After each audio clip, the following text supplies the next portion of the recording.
Yes, ma'am. Sir, may nagsampa na po ng kaso ng impeachment complaint versus Vice President Leni Robredo, and others said they will follow. What are your thoughts about this po? And do you think sapat po yung basehan para ma-impeach si VP? Ma'am, hindi ko nakuha. I only got it about a third of what you're saying. Sir, may nagsampa na po ng impeachment complaint against Vice President Leni Robredo. I won't allow. I won't. Do you think, sir, may basehan po para ma-impeach nga po siya? What are your thoughts po? Look, you know, we just had an election. Guys, lay off. Let's stop it. You can do other things, but do not tinker with the structure of government.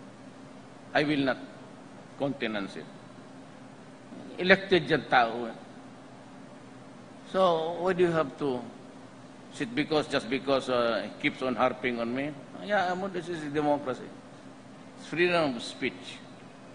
Wala naman, there is no or there are no overt acts committed.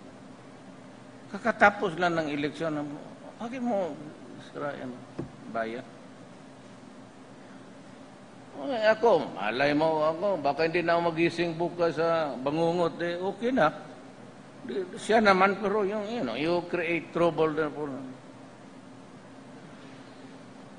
Ayaw yung military kasi ayaw na hindi naman tamad, pero bakit mo dagdagan yung problema nila? Pati police. Who will keep order in this country, kundi sila. Ngayon magsabi lang, hindi lang natin na magsabi lang, gusto talaga ng basagan ng ulo.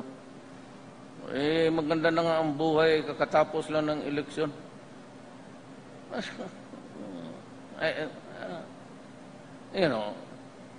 This is a democracy.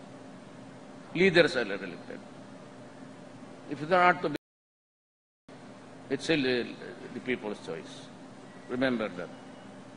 Sir, sorry, follow up.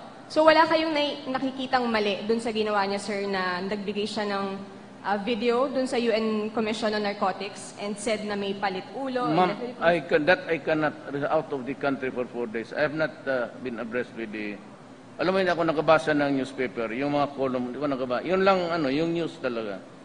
But wala akong nahawak ng newspaper.